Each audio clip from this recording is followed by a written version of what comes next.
Aleluia, Jesus. Tem hora que a gente acha que está pronto, que está preparado. Meu Deus. Na hora que Deus nos bota na provação, é a hora que a gente negamos o Senhor Jesus Cristo. Olha aí, Deus. É na hora do deserto que a gente vai saber quem realmente está firme na rocha com Cristo. Mas só que eu gosto de Pedro. Que Pedro negou a Cristo 3 vezes. Mas quando o galo cantou, pelas 3 vezes que Jesus Cristo olhou para ele, ele viu que ele estava errado e se arrependeu.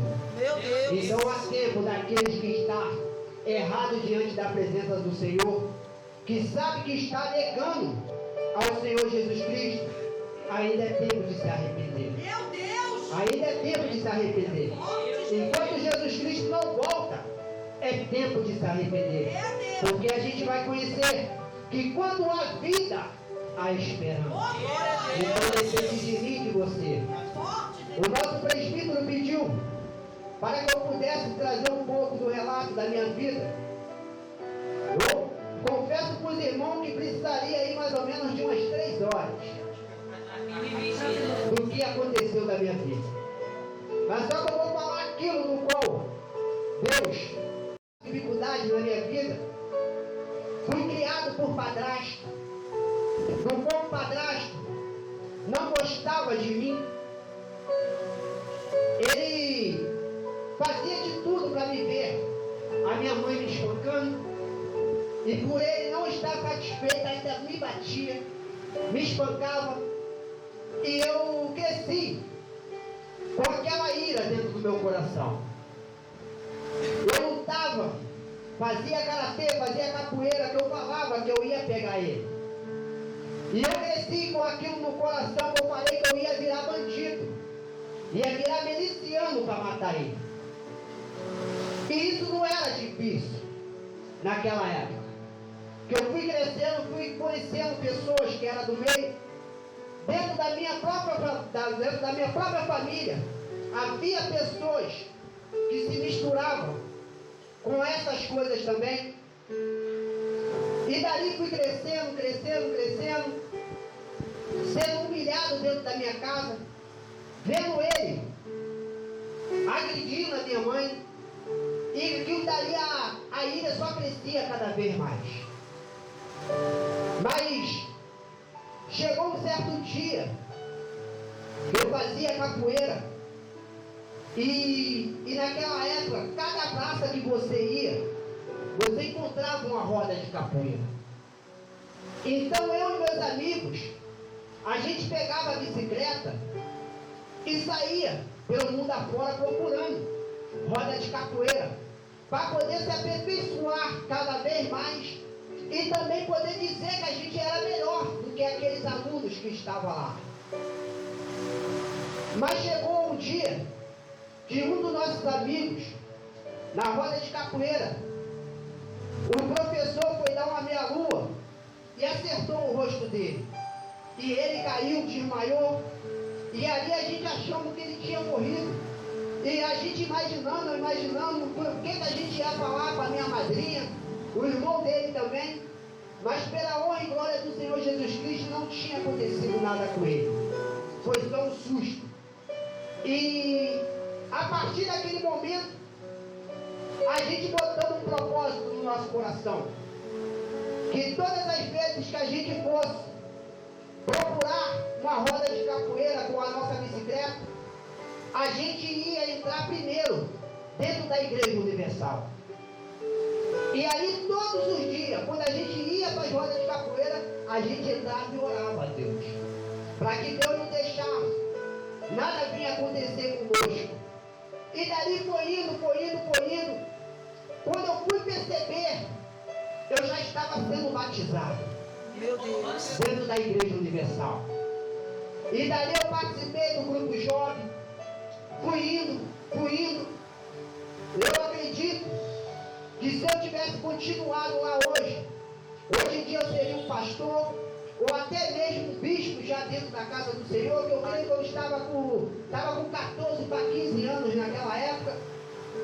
Mas só que quando Deus tem um propósito na sua vida, Satanás ele tem muito mais. E Satanás, ele sabe como te atacar. Ele sabe aonde é a tua fraqueza. Desde a época de escola, eu, menino feio, do jeito que eu sou aqui, mas eu atraía as garotas naquela época. E as garotas ficavam naquele jeitinho, como todo mundo sabe, cheio de fogo. E eu conheci uma varoa, que ela era do mundo. E antes de eu ir para a igreja, eu passava na casa dela.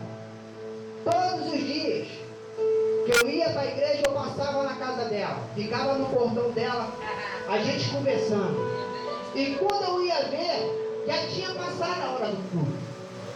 Todos os dias, quando eu fui perceber, já tinha passado a hora do culto. A artimanha de Satanás. Meu Deus. Aquele crente que gosta de ficar dentro de casa, achando que está passando despercebido, é Satanás que está fazendo você ficar dentro de casa. Quando você for parar para poder observar, você está longe da presença do Senhor. Meu Deus. E quando eu fui parar para perceber, eu já estava fora da presença do Senhor. E Satanás ali começou a lançar pessoas do mundo. Ali conheci bebida, conheci cigarro, me aprofundei mais ainda na orgia do mundo. Por não satisfeito, passei por uma certa dificuldade na minha vida, que eu já não sabia o que eu ia fazer.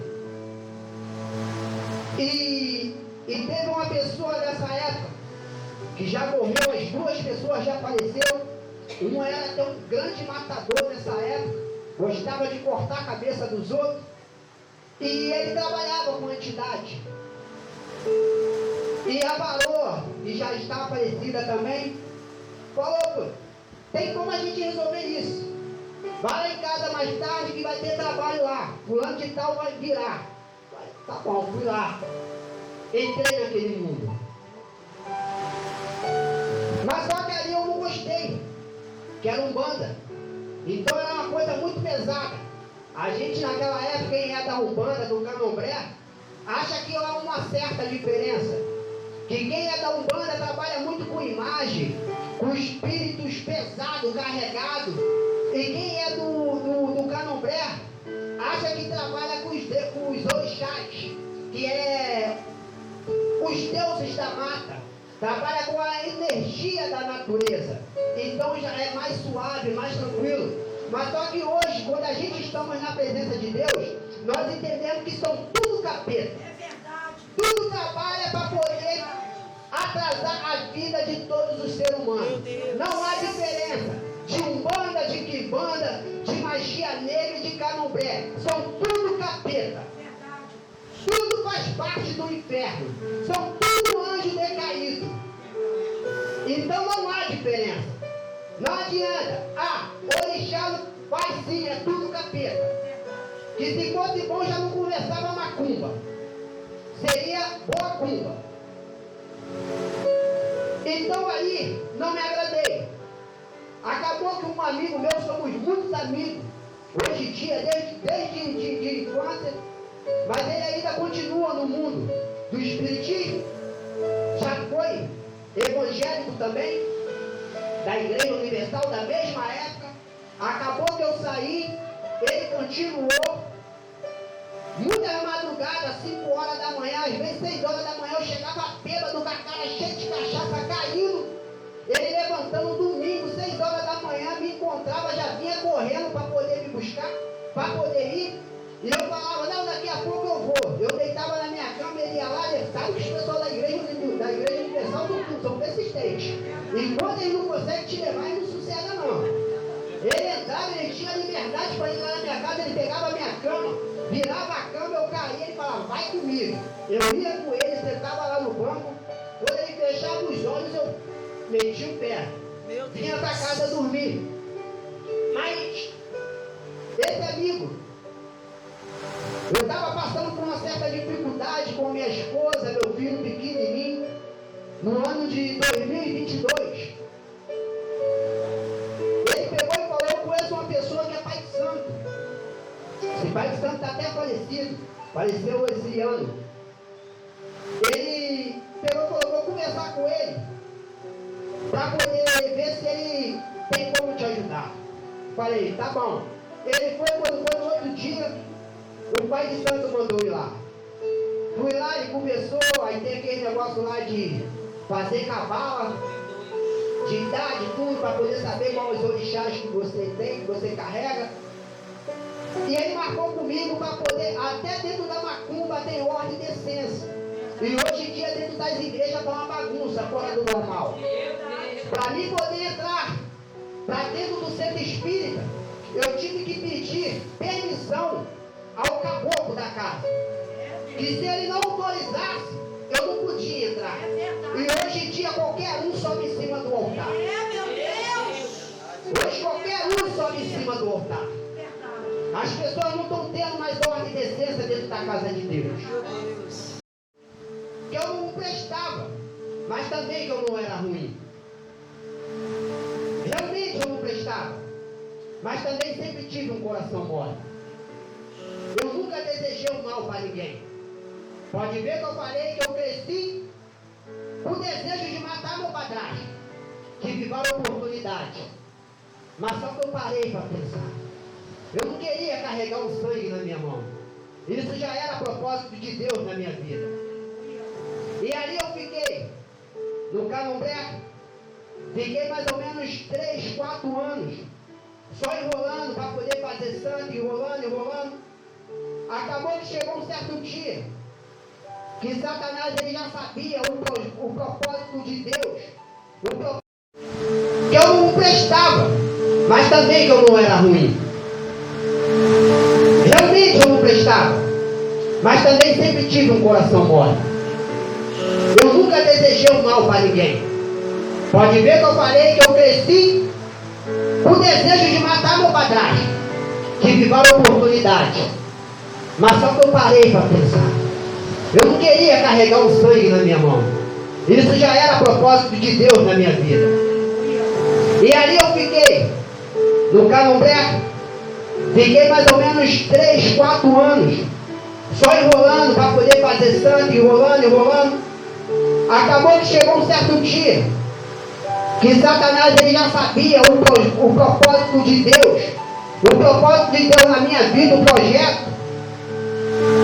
Na época eu tinha um grupo de dança, onde no Paz, a gente fazia sucesso por aí afora.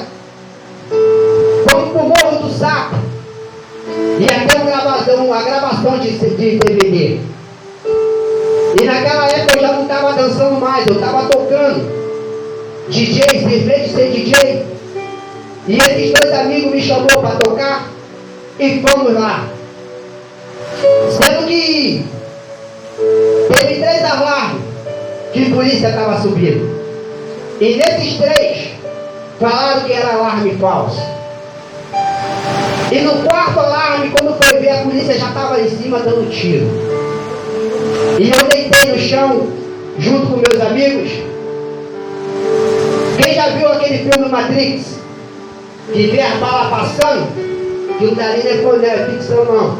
Dali é verdade. Eu lá em cima no Morro do Sapo eu vi a bala assim, ó.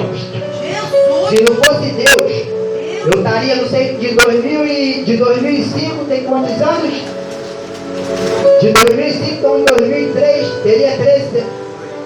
2003. Isso aí, 18 anos. Eu estaria fazendo de morto. Foi Deus na minha vida. Mas só que Satanás, ele quis a honra e a glória para ele. E a gente, quando está no mundo do espiritismo, tudo que Deus faz em prol da tua vida, você dá honra a Satanás. Não só no espiritismo, até mesmo no mundo. É Deus que está fazendo, a gente dá honra a Satanás. Deus que está te livrando, a gente fala que não é Deus, é sorte. Isso aí a gente está falando que Satanás está dando a sorte para Satanás. E dali, naquele exato momento, o pai de santo abriu o jogo e falou que era preciso eu fazer santo. E ali eu fiz. Fiquei 21 dias dentro do Candomblé recolhido. E antes antes disso de eu fazer santo, o que teve de gente que tentou me matar, varão, Satanás já sabia o projeto que Deus tinha na minha vida. Satanás se levantou de todas as formas para tentar me matar. Teve pessoas que pediam minha cabeça, pessoas que conviviam comigo, bebia comigo, sorria comigo, mas pediu a minha cabeça. Pediu a cabeça para um cara que era brabo aqui naquela época, parecido Braga. Mas quando eu fiquei sabendo, eu fui até ele, porque eu não tinha nada a temer, eu não devia nada a ninguém. Não matava, não roubava, não fumava, não cheirava. Eu gostava de beber minha cerveja. Às vezes eu fazia as coisas de errada que acabavam naquela época na vida, quando a gente está no mundo, a gente acaba pegando coisas que não é nossa. Pegava a mulher dos outros, não sabia. Mas quando eu ia ver, a briga já estava formada. Mas ali, ele pegou e falou, realmente. Mas só que naquela época, Deus já estava trabalhando, Satanás foi lá querer a honra. Diz ele com a entidade virou e falou para ele. Apesar que a gente também vamos conhecer que quando Deus manda, até o Satanás obedece. Falou com a entidade da malandragem, o malandro foi até ele e falou que se ele pegasse e cortasse minha cabeça, a cabeça dele ia rolar quando ele subisse o morro, porque ele era a polícia. E dali ele pegou e acreditou. E não fez nada comigo. Mas, quando aconteceu esse fato, no Morro do Sapo, ali eu entrei pro barracão e fiz santo.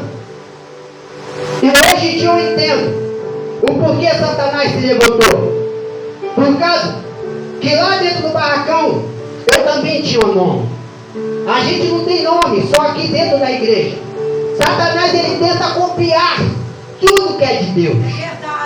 A igreja de Satanás é o centro espírita. Os obreiros de Satanás são os Ogã e as Ezequiel. Os pais de santo são os pastores e as pastoras. E cada um daqueles que vão lá se consultar são aqueles membros que estão sofrendo espiritualmente. Mas só que infelizmente eles procuram o lugar errado. O lugar que eles acham que vai ter mudança para a vida deles. Mas só que não sabem eles que eles só procuram cada vez mais afundar a sua vida. Porque aquele que mexe a primeira vez que acende uma vela, que bota uma cachaça lá, pode ter certeza que nunca mais você vai parar. Porque todos os dias Satanás vai fazer algo para que você vá lá fazer um trabalho. Que ele não vai deixar que tua vida fique tranquila. E o que eu achava mais engraçado, que as pessoas não tinham dinheiro para comer dentro de casa, mas tinha dinheiro para fazer trabalho. E muitas das vezes tinha dinheiro para fazer macumba, para poder ferrar com a vida dos outros. E não tinha um pão para comer dentro de casa. Meu Deus. E lá eu fui um Axogum dentro do barracão. O Axogum, ele tem um cargo de cortar para todos os santos de dentro da casa. O Axogum, ele tem um cargo igual do Pai de Santo. A única diferença que o Axogum não faz é virar com santo. Mas ele joga, ele faz tudo, só não vira com santo. Esse era meu cargo dentro do barracão. Eu dentro do barracão, eu me chamava como Barak Sangirê. Era meu nome, a Distina dentro do barracão. Hoje em dia, dentro da casa do Senhor, eu sou chamado como presbítero Carlos Henrique. Glória a Deus. Aleluia,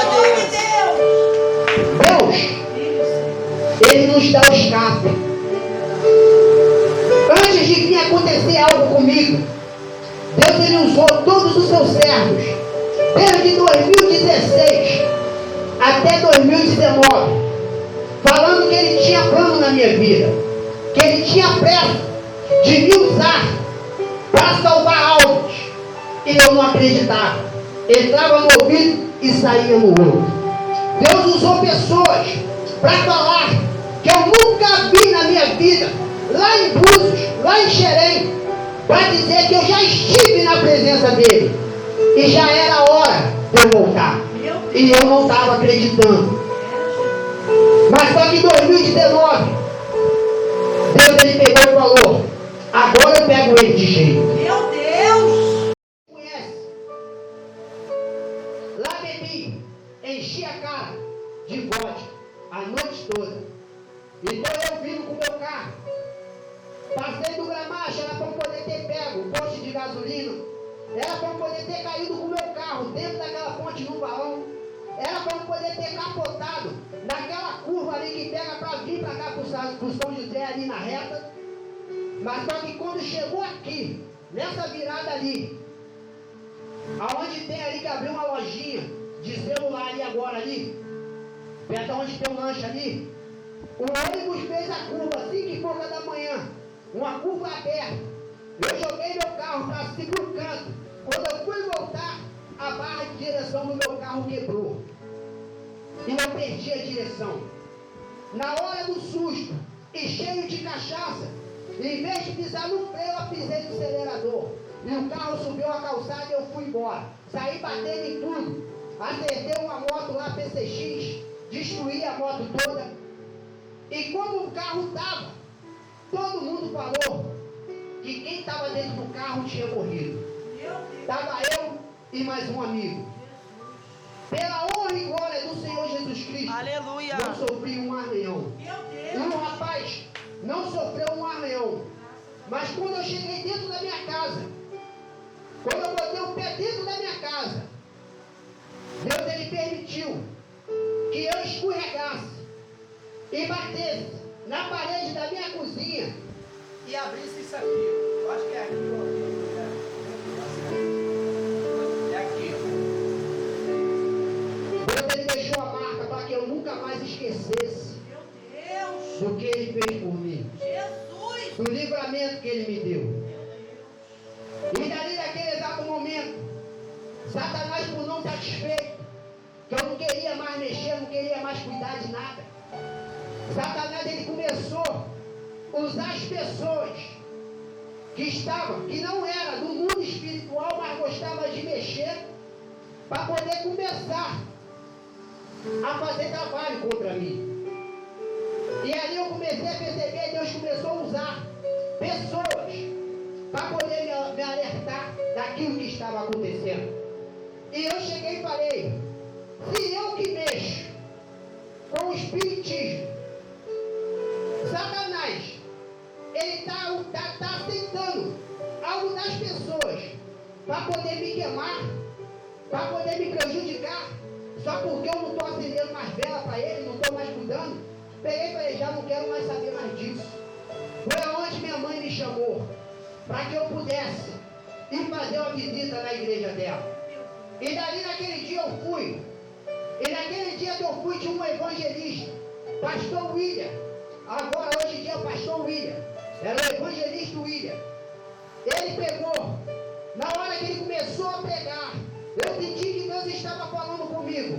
E no final do culto ele pegou e falou: você que quer se levantar e quiser uma oração, vem aqui na frente. Na hora que eu me levantei, ele botou a mão na minha cabeça. Ele começou a revelar o que minha ex-esposa estava fazendo na cachoeira contra a minha vida. Jesus é forte! E Deus é bom, Meu que Deus! quando ele revela, ele fala teu nome.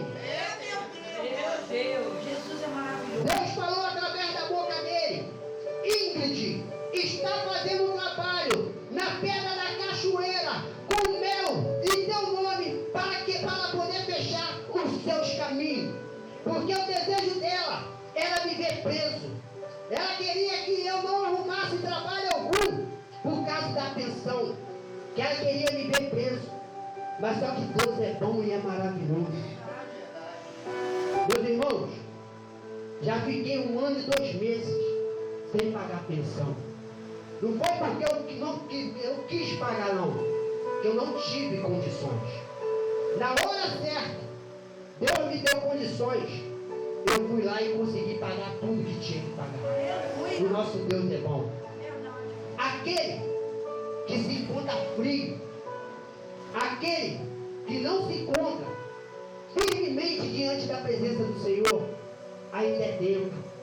Porque eu vou falar para vocês, se nenhum de vocês vieram crente de berço, vieram do mundo, uma coisa eu falo para vocês: Satanás não está satisfeito não. Meu Deus! Enquanto ele não puder Meu Deus! te tirar daqui de dentro e te lançar lá fora, Meu Jesus! ele não vai se cegar. É verdade. E uma coisa eu falo: se ele te lançar lá fora, ele te mata. É verdade. Ele te mata.